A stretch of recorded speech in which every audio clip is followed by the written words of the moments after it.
ఈరోజే సంకష్టహర చతుర్థి. వినాయకుడికి ఎంతో ప్రీతికరమైన సంకష్టహర చతుర్థి బుధవారంతో కలిసి వచ్చింది. బుధవారంతో కలిసి రావడం వల్ల దీనికి మరింత విశిష్టత పెరిగింది. ఈ కథను వింటే చాలు అన్ని ఆటంకాలు తొలగి ప్రతి పనిలోనూ మీదే విజయం కలుగుతుంది. అష్టైశ్వర్యాలు భోగభాగ్యాలు కలుగుతాయి. మరి ఆ పవిత్ర కథ ఏంటో ఇప్పుడు తెలుసుకుందాం. వశిష్ఠ మహర్షిని చూసి సూరసేన మహారాజు ఇలా అడిగాడు. మహాత్మా, సంకష్టహర చతుర్థి వ్రత మహత్యాన్ని తెలియచేయండి అని కోరగా వశిష్ఠుడు ఇలా చెప్పసాగాడు. మహారాజా, పూర్వం కృతవీరుడు అనే రాజు ఉండేవాడు. పరమ ధర్మాత్ముడు, ధర్మశీలుడు. బ్రాహ్మణుల పట్ల దేవతల పట్ల భక్తి ప్రపత్తులు కలిగి ఉండేవాడు. ఎంతో పుణ్యాత్ముడై ఉండి కూడా అతనికి ఎంతకాలానికి సంతాన భాగ్యం కలగలేదు. అప్పుడు అతడు తన రాజ్యాన్ని మంత్రులకు అప్పగించి అడవులకు వెళ్ళి కేవలం గాలిని మాత్రమే సేవిస్తూ సంతానం కోసం కఠోరమైన తపస్సు చేయసాగాడు. ఎంత ఘోర తపస్సు చేసినా పరమేశ్వరుడు అతన్ని అనుగ్రహించలేదు. దీనికి కారణం అతడు పూర్వజన్మలో పాపాలు ఎక్కువగా చేయడమే. ఇంతకీ పూర్వజన్మలో కృతవీరుడు ఎవరు అంటే ఒక కడజాతివాడు, పరమ దుర్మార్గుడు. ఎంత దుర్మార్గుడు అంటే అతని ముఖం ఎవరైనా చూస్తే సమస్త పుణ్యాలు హరించుకుపోతాయి. అతను ఒక సందర్భంలో ధనం కోసం 12 మంది బ్రాహ్మణులను దారుణంగా హత్య చేశాడు. ఆ బ్రహ్మ హత్యా దోషమే, పాతకమే అతడిని తరువాత జన్మలో అంటే కృతవీర్యుడుగా పుట్టిన తర్వాత కూడా వేధిస్తుంది. కఠినాత్ముడిగా జన్మించిన ఆ జన్మలోనే అతనికి తెలియకుండానే సంకష్టహర చతుర్థి రోజు చంద్రోదయ సమయంలో గణపతిని స్మరించడం వల్ల అదే జన్మలో సంకష్టహర చతుర్థి రోజు చంద్రోదయ సమయంలో మరణించడం వల్ల తరువాత జన్మలో అతను కృతవీర్యుడు అనే రాజుగా జన్మించాడు. అనుకోకుండా అతనికి తెలియకుండానే ఆ జన్మలో అతను గణపతిని ఏ విధంగా జపించాడు అంటే అది సంకష్టహర చతుర్థి రోజు. ఆ కఠినాత్ముడికి ఎక్కడా దొరకని ఆహార పదార్థాలు ఆ రోజు అతనికి లభించాయి. అతని కుమారుడి పేరు గణపతి. ఆ తినే పదార్థాలను తన కుమారుడితో కలిసి భోంచెయ్యాలని ఆ పుణ్య దినం రోజు చంద్రోదయ కాలంలో గణపతి తొందరగా రాబాబు అంటూ కొడుకును అనేకసార్లు పిలిచాడు ఆ దుర్మార్గుడు. సంకష్టహర చతుర్థి గణపతికి ఎంతో ప్రీతిపాత్రమైన రోజు. ఆ రోజు ఏ ఉద్దేశంతో అయినా సరే ఎవరైనా గాని గణపతిని ఒక్కసారి స్మరిస్తే చాలు, అతను ఎంత కఠినాత్ముడైనా సరే అతనికి విశేష పుణ్యం లభిస్తుంది. ఆ విధంగా తెలియక గణపతి నామాన్ని స్మరించగానే అతనికి కూడా అనంతమైన పుణ్యం లభించింది. ఆ తరువాత మళ్ళీ కొంతకాలానికి అదే సంకష్టహర చతుర్థి రోజు చంద్రోదయ సమయాన అతనికి మరణం సంభవించింది. అతనికి పుణ్యలోకం ప్రాప్తించింది. మహాగణపతి యొక్క లోకాన్ని పొందాడు. ఆ పుణ్య విశేషం వల్ల మరు జన్మలో కృతవీర్యుడు అనే రాజుగా జన్మించాడు. అయితే పూర్వజన్మలో 12 మంది బ్రాహ్మణులను అకారణంగా చంపిన బ్రహ్మహత్యా పాపం వల్ల అతనికి ఈ జన్మలో ఎంతటి కఠోరమైన తపస్సు చేసినా కూడా సంతాన భాగ్యం కలగలేదు. అయితే కృతవీర్యుడు కనుక 1 సంవత్సరం పాటు నియమపూర్వకంగా గణపతి వ్రతాన్ని ఆచరిస్తే తప్పకుండా సంతాన భాగ్యం కలుగుతుంది అని బ్రహ్మదేవుడు కృతవీర్యుడి తండ్రికి తెలియచేశాడు. ఎంతో విశేషమైన సంకష్టహర చతుర్థి రోజున గణపతిని ఎవరైతే చంద్రోదయ సమయంలో పూజిస్తారో వారి సమస్త సంకష్టాలు తొలగిపోతాయి. బిడ్డలు లేని వారికి సంతానం కలుగుతుంది. వారి యొక్క సమస్త మనోభీష్టాలు నెరవేరతాయి. కళ్ళు లేని వారికి కళ్ళు, మూగవాళ్లకు నోరు, కాలు లేని వారికి కాళ్ళు తిరిగి వస్తాయి. రాజ్యం పోయిన వారికి తిరిగి రాజ్యం వస్తుంది. ఆ విధంగా కృతవీర్యుడు సంకష్టహర చతుర్థి వ్రతాన్ని ఆచరించి మహాబల పరాక్రమవంతుడైన కార్తవీర్యార్జునుణ్ణి కుమారుడిగా పొందాడు. అంతేకాదు కార్తవీర్యార్జునుడు కూడా సంకష్టహర చతుర్థి వ్రతాన్ని ఆచరించి సహస్ర బాహువులను పొందాడు. అలాగే మేరు పర్వతమంతా దేహాన్ని కూడా పొందాడు. ఈ భూమండలానికి అత్యంత బల సంపన్నుడిగా ఎదిగాడు అని వశిష్ఠుడు సూరసేన మహారాజుకు తెలియచేశాడు. కాబట్టి ఎంతో పవిత్రమైన ఈ కథను ఈరోజు విన్నా, చెప్పినా, చదివినా అన్ని ఆటంకాలు తొలగి మీరు చేసే ప్రతి పనిలో విజయం కలుగుతుంది. అష్టైశ్వర్యాలు, భోగ భాగ్యాలు కలుగుతాయి. ఈరోజు ఈ పవిత్ర కథను విన్నా, చెప్పినా, చదివినా ఆటంకాలు, దరిద్రం తొలగి జీవితంలో అన్ని జయాలే కలుగుతాయి. మరి ఆ కథ ఏంటో, తప్పకుండా వినవలసిన ఆ విశిష్టమైన కథ ఏంటో ఇప్పుడు విందాం.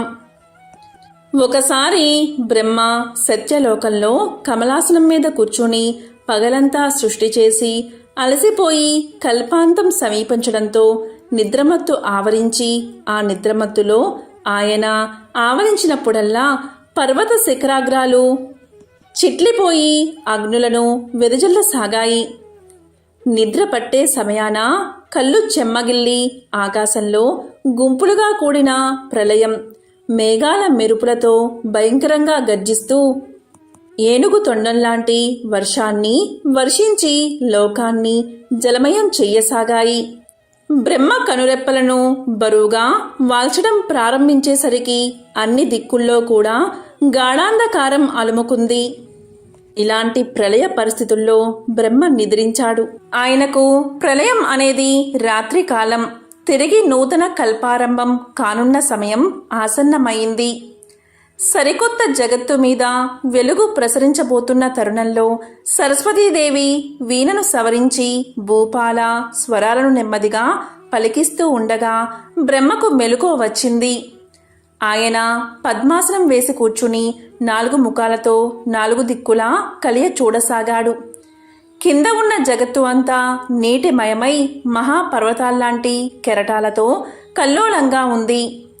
ఆ తరంగాల మధ్య తెల్లని మిరుమిట్లు గొలిపే ఒక కాంతి రేఖ కనిపించింది.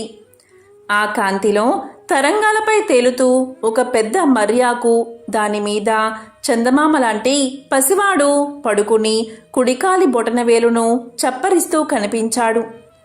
అప్పుడు బ్రహ్మ చేతులు జోడించి కన్నులు మూసి ధ్యానించి తెరిచేటంతలో ఒక వింత దృశ్యం కనిపించింది. పసివాడు విరాట్ స్వరూపమైన పరబ్రహ్మే అని బ్రహ్మకు తెలియవచ్చింది. ఆ పిల్లవాడు ఏనుగు తలను కలిగి ఉండి బొటన వేలును నోట్లో పెట్టుకుని చప్పరిస్తూ చాలా ప్రసన్నంగా ఉన్నాడు. చంద్రకాంతితో ప్రకాశిస్తూ ఉన్నాడు. 4 చేతులు కలిగి ఉన్నాడు. బ్రహ్మ ఆశ్చర్యంగా చూస్తున్న మరు నిమిషంలో ఆకుతో సహా ఆ పిల్లవాడు అదృశ్యమైపోయాడు. బ్రహ్మకు ఆ ప్రదేశంలో ఎత్తుగా లేచిన పెద్ద మట్టి దిబ్బ ఒకటి కనిపించింది. క్రమక్రమంగా నీటి నుండి విశాలమైన భూభాగాలు, సముద్ర భూభాగాలు ఏర్పడ్డాయి. ఇక బ్రహ్మ సృష్టికి పూనుకున్నాడు. మొదట పర్వతాలు, నదులు ఏర్పడాలని సంకల్పించి కమండలంలోంచి నీరు తీసి జగత్తు మీద చల్లి, అటు తర్వాత వృక్షాలను, ఖనిజాలను సంకల్పించాడు. తరువాత కదలాడే జీవరాశిని, మొదట సముద్రంలో చేపలను, తరువాత భూమి మీద జంతుజాలాన్ని, క్రిమికీటకాలను, పక్షుల్ని సృజించాడు. తరువాత మనుషులను సంకల్పించి కమండలంలోని ఉదకాన్ని చెల్లాడు బ్రహ్మ. సృష్టిని చేస్తూ ఉన్నంతసేపు సరస్వతీదేవి వీణను వాయిస్తూనే ఉంది. ఎందువల్లో అనుకోని విధంగా వీణ అపశృతి పలికింది. సరస్వతీదేవి నివ్వెరపడుతూ కిందకు చూసి మరింత నివ్వెరపోయింది. బ్రహ్మ అర్ధాంగి యొక్క నివ్వెరపాటుకు అర్థం కాక కమలాసనం నుండి వంగి కిందకు చూశాడు. పర్వతాలు బోర్లా పడుతూ ఉన్నాయి. శిఖరాలు భూమిలోకి పాదుకుని వెడల్పుగా ఉన్నాయి. పర్వతాలు సూర్యరశ్మి పడకుండా గొడుగులాగా ఎగురుతూ ఉన్నాయి. నదులు సాగరం నుండి ఎత్తు ప్రదేశాలకు చేరబోతున్నాయి. వృక్షాలు తలకిందులుగా వేళ్లు ఆకాశానికి తగులుతున్నాయి. సముద్ర తలం మీద జలచరాలు తేలుతూ కుప్పి గంతులు వేస్తున్నాయి. కొన్ని నిటారుగా పయనిస్తున్నాయి. కొన్ని జలచరాలు గాలిలో ఎగురుతున్నాయి. జంతువులు వికృతంగా పుట్టాయి. తలలు లేకుండా కొన్ని, కాళ్ళు లేకుండా కొన్ని, ఒక కాలివి కొన్ని, 3 కాళ్ళవి కొన్ని, చెవులు ఉండి కొన్ని, నోరు లేనివి కొన్ని, తోకలకు తలలు ఉన్నవి కొన్ని, తలలకు తోకలు ఉన్నవి కొన్ని, ఇలా వికృతంగా కనిపించాయి. పక్షులకు రెక్కలు లేవు. ఈ వక్రాలంటినీ గమనించి బ్రహ్మ ఎంతగానో కలవరపడుతూ తన మనుష్య సృష్టి ఎలా ఉందో అని ఆతృతంగా ఒకసారి భూమి వైపు చూశాడు. మనుషుల్లో కొందరికి 2 తలలు ఉన్నాయి. అందులో ఒకటిది స్త్రీది, రెండవది పురుషుడిది. పురుషుడు జానెడు బెత్తడు ఉన్నాడు. స్త్రీలు పెద్ద ఏనుగుల్లాగా తాటి చెట్టంతా ఉన్నారు. వీపులకు తలను అంటించుకున్న వాళ్ళు, 4-3 కాళ్ళవాళ్ళు, పెద్ద నోరు ఉన్న కదంబలు ఆక్రందనలు చేస్తూ కనిపించారు. జంతువులు తలపైకెత్తి మూగగా చూస్తున్నాయి. బ్రహ్మను నిందిస్తున్నట్లుగా ఒక జానెడు మగవాడు తాటి చెట్టంతా వికృతకారిణి అయిన స్త్రీని చూపిస్తూ, ఓ బ్రహ్మదేవుడా, ఇలాంటి స్త్రీతో నేను ఎలా సంసారం సాగించేది అంటూ ఆకాశానికి తలపెట్టి పెద్దగా అరుస్తున్నాడు. మమ్మల్ని ఎందుకు పుట్టించావు అంటూ వికృతాకార మనుషులు చేస్తున్న ఆక్రందనలు లోకాలంటిని చుట్టుముట్టాయి. ఇదంతా చూసిన బ్రహ్మ 4 తలలు తిరిగిపోయాయి. 8 కళ్ళు తెల్లబోయాయి. బ్రహ్మ అయోమయంగా సరస్వతి వంక చూశాడు. అతని 4 తెల్ల ముఖాలను చూసి సరస్వతి సరసంగా చిరునవ్వుతో సరిపెట్టుకుని ఊరుకుంది. ఇక బ్రహ్మదేవుడు ఇలా అనుకున్నాడు, ఎందుకిలా జరిగింది? సక్రమమైన సృష్టి జరగాలనే కదా నేను సృష్టికి పూనుకున్నాను. ఇలా ఎందుకు జరిగింది అని తనలో తాను అనుకుంటూ ఉండగా ఒక అద్భుతమైన మూర్తి సాక్షాత్కరించింది. ఆ మూర్తికి ఏనుగు తల ఉంది. 4 చేతుల్లో పాసం, అంకుశం, పరశువు ధరించి ఉన్నాడు. కలశము ఉంది. పూర్ణచంద్రుడి వలె ప్రకాశిస్తూ ఉన్నాడు. తెల్లని అతని ఉత్తరీయం ఆకాశమంతా రెపరెపలాడుతూ ఎగురుతుంది. అప్పుడు సరస్వతీదేవి ఓంకారనాదం చేసింది. అమ్మవారి వేర్లు వాటంతట అవే వీణపై నాదానామ క్రియ రాగాన్ని పలికిస్తూ మాలామాయ గౌరవ రాగానికి మారుతూ హంసధ్వని రాగాన్ని పలికిస్తున్నాయి. గజానుడై సాక్షాత్కరించిన ఆ దివ్యమూర్తి వటపత్రంపై నుంచుని బ్రహ్మను అభయముద్రతో ఆశీర్వదించాడు. అతని చుట్టూరా శరత్కాల పూర్ణిమ నాటి వెన్నెల వంటి వెలుగు ఆవరించి ఉంది. అప్పుడు బ్రహ్మ అప్రయత్నంగా చేతులు జోడించి నమస్కారం చేస్తూ, మహానుభావా, నీవెవరో తెలుసుకోలేని అజ్ఞానిని, నన్ను అనుగ్రహించు అని పలికాడు. అప్పుడు వినాయకుడు అంటే గజాననుడు, నాయనా బ్రహ్మదేవ, సంకల్పం వెనుకనే వికల్పం వెంటాడుతూనే ఉంటుంది. అదే విఘ్నం. విఘ్నాన్ని అరికట్టి సంకల్పాన్ని నెరవేర్చే నేనే విఘ్నేశ్వరుణ్ణి. విఘ్నాలకు నాయకత్వం వహించి వికల్పాన్ని నా గొడ్డలితో ఛేదించి ప్రతి కార్యాన్ని జయప్రదం చేసే విఘ్న వినాయకుణ్ణి నేను. పంచభూతాలు అంటే వాయువు, ఆకాశం, భూమి, నీరు, నిప్పు, వీటికి అధిపతిని నేనే గణపతి, నేనే విఘ్నేశ్వరుణ్ణి అని గంభీర స్వరంతో పలికాడు. అప్పుడు బ్రహ్మదేవుడు ఇలా అన్నాడు, దేవా విఘ్నేశ్వర, నా సృజనాశక్తికి ఎందుకిలా ఘోరమైన విఘ్నం జరిగింది? ఇన్ని వంకరలు ఎందుకు ఏర్పడ్డాయి? ఉత్తమంగా సృష్టి జరిగే మార్గాన్ని వివరంగా చెప్పు అన్నాడు. దానికి విఘ్నేశ్వరుడు ఇలా పలికాడు, విఘ్నం గురించి నీకు తెలియాలనే ఇదంతా జరిగింది. మర్రి ఆకుపై బాల గణపతిగా కనిపించిన ఈ వటపత్ర గణపతిని నేనే. అప్పుడు నా గురించి నీవు ఆలోచించలేకపోయావు. నా గురించి ఆలోచించడము అంటే విఘ్నం గురించి ముందుగా జాగ్రత్త పడడం. బుద్ధిగల ప్రతి జీవి కార్యరంగానికి దిగే ముందు విఘ్నం రాకుండా జయప్రదం కావడానికి తగిన జాగ్రత్తలు తీసుకోవాలి. జ్ఞానాన్ని కలిగి ఉండాలి. ఏనుగు అడుగు వేసే ముందు నేల గట్టితనాన్ని తెలుసుకుని అడుగు వేస్తుంది. ప్రాణుల్లో ఏనుగు బుద్ధిబలం దానిలాగే చాలా పెద్దది. ఏనుగంత విశేష మేధస్సును కలిగి ఉండాలని సూచనగా నేను గజానుడిగా ఉన్నాను. నీవు నిద్రిస్తున్న సమయంలో రాక్షసుడైన సోమకాసురుడు నీ 4 వేదాల్ని అపహరించి సముద్రం అడుగున దాచాడు. ఇప్పుడు శ్రీ మహావిష్ణువు మత్స్యావతారాన్ని దాల్చి అతన్ని సంహరించి నీ వేదాన్ని భద్రంగా తెచ్చి వటపత్ర సాయి ఉన్న నా దగ్గర ఉంచాడు. ఇవిగో అవి, వీటిని తిరిగి గ్రహించి సృష్టిని ప్రారంభించు అని చెప్పి విఘ్నేశ్వరుడు బ్రహ్మకు వేదాలను ఇచ్చాడు. బ్రహ్మ వాటిని అందుకుని పరమానందంతో విఘ్నేశ్వరుణ్ణి స్తుతిస్తూ, విఘ్నేశ్వర, నేను సృష్టిని సంకల్పించే ముందు నిన్ను ధ్యానించి మనసారా నిన్ను పూజించి మరీ కార్యరంగానికి ఉపక్రమించే వరాన్ని అనుగ్రహించు. అవకతవకలుగా తయారైన సృష్టిని ఉపసంహరించుకునేలా చెయ్యి అని కోరాడు. ఇక విఘ్నేశ్వరుడి ప్రభావం వల్ల అంతవరకు జరిగిన సృష్టి అంతా క్షణంలో మటుమాయమైంది. అప్పుడు విఘ్నేశ్వరుడు మళ్ళీ బ్రహ్మతో ఇలా పలికాడు.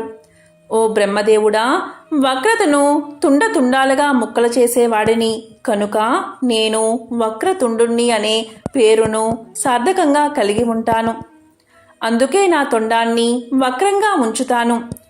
వక్రతుండుడుగా నన్ను స్మరించి ధ్యానించి ఏ పని మొదలుపెట్టినా అది పరిపూర్ణమవుతుంది. నీవు కోరినట్లే నన్ను ధ్యానిస్తే సకల శుభాలు కలుగుతాయి.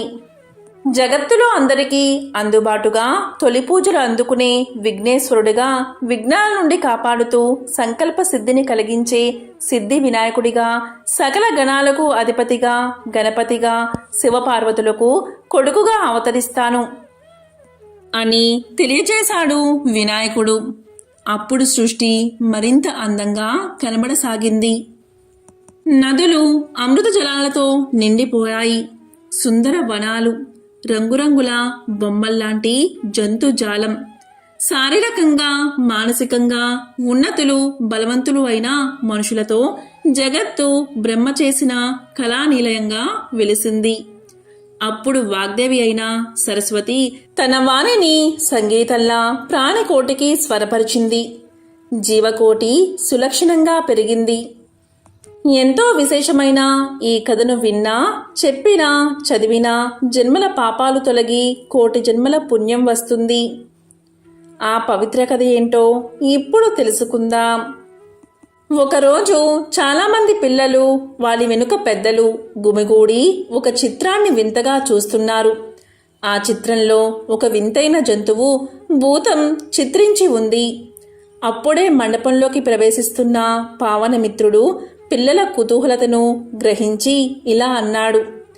పిల్లలు, ఇలా రండి, ఆ విచిత్ర జంతుభూతం కదా మీకు వివరిస్తాను అంటూ కథను చెప్పడం ప్రారంభించాడు.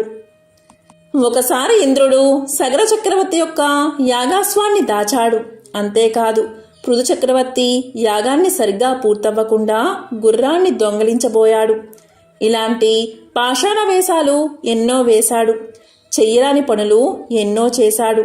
తరువాత పృథు చక్రవర్తి సంతానమైన అభినందనుడు అనే మహారాజు ఇంద్రుడికి భాగం లేకుండా ఉండే ఒక మహాయజ్ఞాన్ని ప్రారంభించాడు.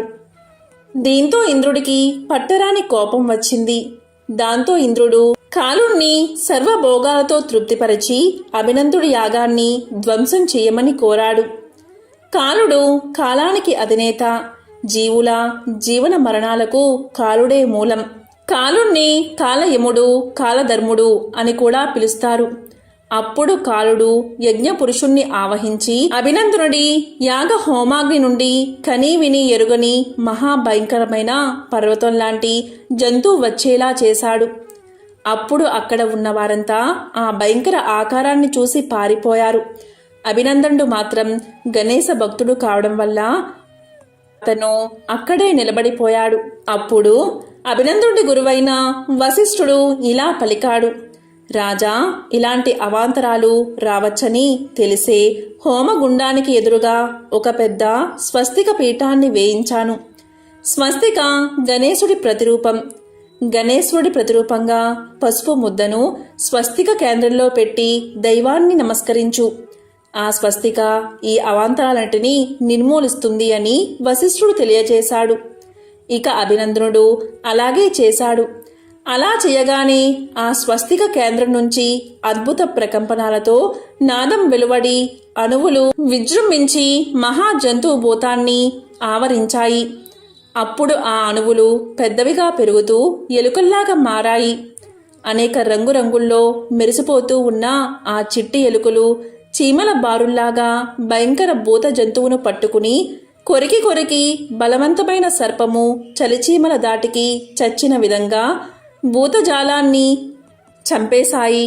అప్పుడు ఆ భూతం గిలగిలా తన్నుకుని అదృశ్యమైంది. అప్పుడు కాలుడు కోపంతో విశ్వరూపాన్ని ధరించి కాలపాసాన్ని విసిరాడు.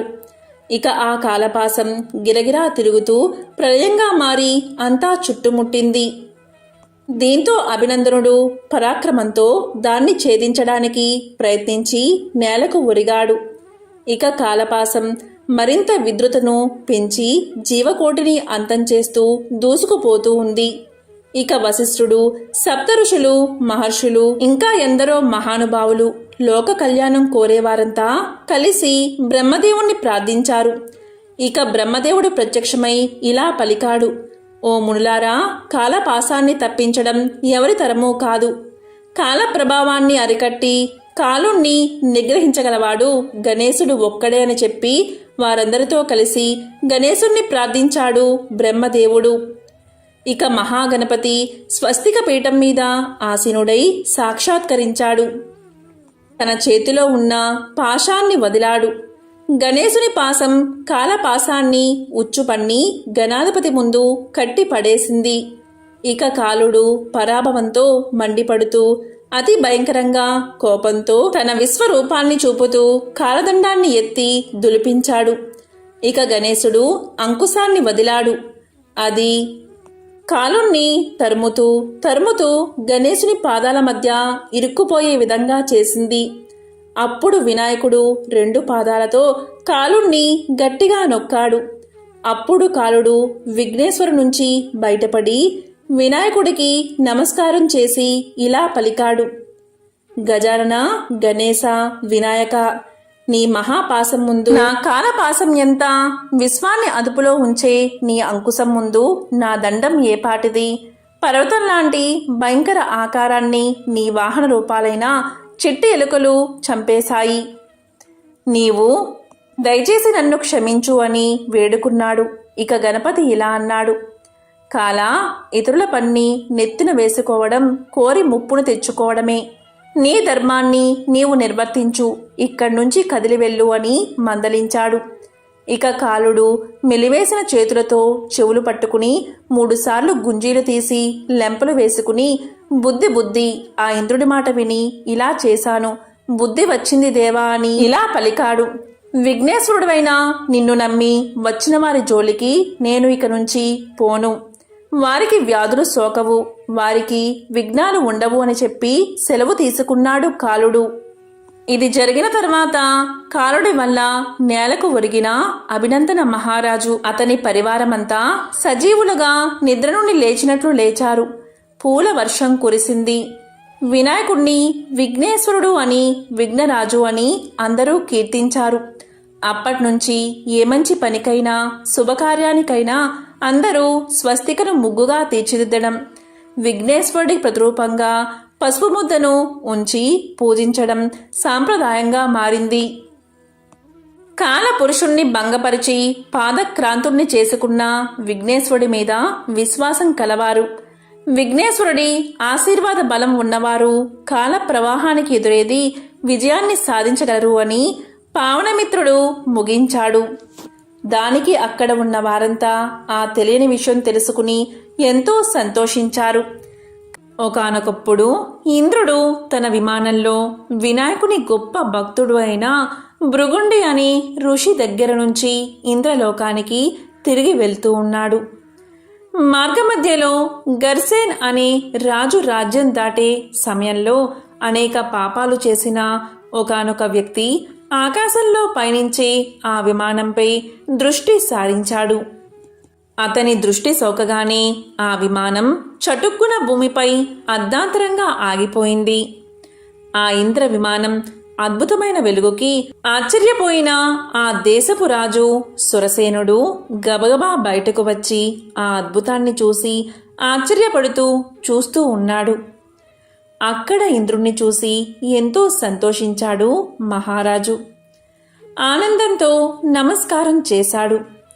అప్పుడు అతను ఇలా పలికాడు, ఇంద్ర, ఇక్కడ విమానం ఎందుకు ఆపారు? కారణమేమిటి అని.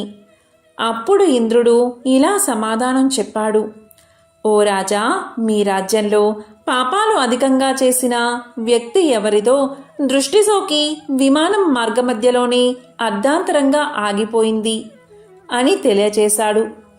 అప్పుడు రాజు ఇలా పలికాడు, అయ్యా, మరి మళ్ళీ ఆగిపోయిన విమానం ఎలా బయలుదేరుతుంది అని అడిగాడు వినయంగా. అప్పుడు ఇంద్రుడు ఇలా సమాధానం చెప్పాడు, రాజా, ఇవాళ పంచమి, నిన్న చతుర్థి. నిన్నటి రోజున ఎవరైతే ఉపవాసం చేశారో వారి పుణ్యఫలాన్ని నాకిస్తే నా విమానం తిరిగి బయలుదేరుతుంది అని చెప్పాడు. అప్పుడు రాజు ఆజ్ఞ మీద సైనికులంతా కలిసి రాజ్యమంతా తిరిగారు, అన్వేషిస్తూ. ఒక్కరైనా నిన్నటి రోజున ఉపవాసం చేసిన వారు కనబడకపోతారా అని. కానీ దురదృష్టవశాత్తు అలా ఎవరూ దొరకలేదు. అదే సమయంలో కొందరి సైనికుల దృష్టిలో ఒక గణేశదూత వచ్చి మరణించిన స్త్రీ మృతదేహాన్ని తీసుకెళ్లడం కనబడింది. అప్పుడు సైనికులు వెంటనే వెళ్ళి గణేశదూతతో ఇలా పలికారు, ఎంతో పాపాత్మురాలైన స్త్రీని ఎందుకు గణేశ లోకానికి తీసుకువెళ్తున్నారు అని అడిగారు. దానికి గణేశదూత ఇలా సమాధానం చెప్పాడు, నిన్నంతా ఈ స్త్రీ ఉపవాసం ఉంది, తెలియకుండానే ఏమీ తినలేదు. చంద్రోదయం అయిన తర్వాత లేచి కొంత తిన్నది. రాత్రంతా పడుకుని చంద్రోదయ సమయంలో నిద్రలేచి కొంత తినడం వల్ల ఈమెకి తెలియకుండానే సంకష్ట చతుర్థి వ్రతాన్ని ఆచరించింది. ఈరోజు మరణించింది అని తెలియచేశారు. అంతేకాదు, ఇలా కూడా చెప్పారు, ఎవరైనా తమ జీవిత కాలంలో ఒక్కసారైనా ఈ వ్రతం చేస్తే వారు గణేశ లోకానికి కానీ స్వనంద లోకానికి కానీ చేరుకోవడం మరణానంతరం తథ్యమని తెలియచేశారు. అప్పుడు సైనికులు గణేశ దూతని ఎంతో బ్రతిమాలాడారు ఆ స్త్రీ మృతదేహాన్ని తమకు ఇమ్మని. అలా చేస్తే ఇంద్రుడి విమానం తిరిగి బయలుదేరుతుందని ఎంతగానో చెప్పి చూశారు. కానీ గణేశదూత ఆమె పుణ్యఫలాన్ని వారికి ఇవ్వడానికి అంగీకరించలేదు. కానీ ఆమె దేహంపై నుండి వీచిన గాలి ఆ విమానం ఆగిపోయిన చోట చేరి విస్ఫోటనం కలిగించింది. మృతదేహం పుణ్యఫలం పొందింది కావడం వల్ల ఆ దేహాన్ని తాకిన గాలి సైతం పుణ్యాన్ని పొందింది. దానివల్ల ఇంద్రుడి విమానం బయలుదేరింది. ఈ కథ సంకష్టహర చవితి యొక్క ప్రాముఖ్యతను, ఆధ్యాత్మిక విలువలతో పాటు సంకష్ట చవితి ఉపవాసం మొదలైన విషయాలు తెలియజేస్తుంది. వినాయకుని భక్తులందరి దృష్టిలోనూ ఈ వ్రతం చేయడం వల్ల చాలా పుణ్యం పొందుతారని భావన. ఈ వ్రత మహత్యం వల్ల ఈ వ్రతం ఆచరించిన వారు ఎవరైనా సరే గణేశ లోకానికి లేదా స్వనంద లోకానికి వెళతారని, అక్కడ భగవంతుడి ఆశీస్సుల వల్ల ఎంతో ఆనందాన్ని అనుభవిస్తారని పురాణ వచనం. ఒకసారి వినాయకుడు కైలాసంలో పసివాడుగా ఉన్నప్పుడు పార్వతీదేవికి చెప్పి బయట వనంలోకి ఆడుకోవడానికి వెళ్ళాడట. ఆడుకుంటూ ఆడుకుంటూ ఉంటే చిన్న పిల్లి అతనికి కనిపించింది. దానిని పట్టుకోవాలని, దానితో ఆడుకోవాలని బాలగణేశుడికి ఎంతో మనసైందట. పట్టుకుందామని చూస్తుంటే దొరకకుండా పారిపోతుంది ఆ చిన్ని పిల్లి. ఎంతో ప్రయత్నించాడు, కానీ దొరకలేదు. చూడడానికి కాస్త బొద్దుగా ముద్దుగా ఉంటాడు కదా మన గణపతి. అటు పెరిగెత్తి ఇటు పరిగెత్తి కాస్త ఆయాసం వచ్చేసింది. పసివాడు అవ్వడంతో కోపం కూడా వచ్చేసింది. ఉడుకుమోత్తనం వచ్చింది. మొత్తానికి కష్టపడి ఆ పిల్లను పట్టుకుని కోపంతో దాని మొహం మీద గీరాడు. రక్తపు చారికలు వచ్చేశాయి. మ్యావ్ అంటూ బాధపడుతూ చేతిలో నుంచి జారి వెళ్ళిపోయింది ఆ పిల్ల. సంతోషంగా వెనుక్కు తిరిగి వచ్చాడు గణేశుడు. పార్వతీదేవి అటువైపుకు తిరిగి కూర్చుని ఉంది. అప్పుడు గణేశుడు, అమ్మా ఆకలి వేస్తోంది అంటే, ఇక్కడ పెట్టాను నానా, వెళ్ళి తిను. ఉండ్రాళ్ళు అంది అమ్మవారు. కానీ గణేశుడి వైపుకు చూడలేదు అమ్మ. ఎటువైపుకు వెళితే అటువైపు కనిపించకుండా మొహం తిప్పుకుంటుంది ఆ తల్లి. దీంతో గణేశుడికి బాధ వేసింది. అమ్మా ఏం చేశాను నేను, ఎందుకిలా తల తిప్పుకుంటున్నావు అని అడిగాడు. అలా అడిగితే ఏమీ లేదు నాన్నా, నువ్వు వెళ్ళు అంది ఆ తల్లి. అలా కాదు, నిజం చెప్పు, ఏమైంది అంటూ బలవంతంగా పార్వతీదేవి ఎదురుగా వెళ్ళి నిల్చున్నాడు చిన్ని గజాననుడు. తల్లి బుగ్గల మీద రక్తపు చారికలు కనిపించాయి. వెంటనే ఆవేశం వచ్చింది ఆ పార్వతీ తనయుడికి. ఎవరమ్మా ఇలా చేసింది? నిన్ను గాయపరిచేంత దుర్మార్గులు ఎవరు?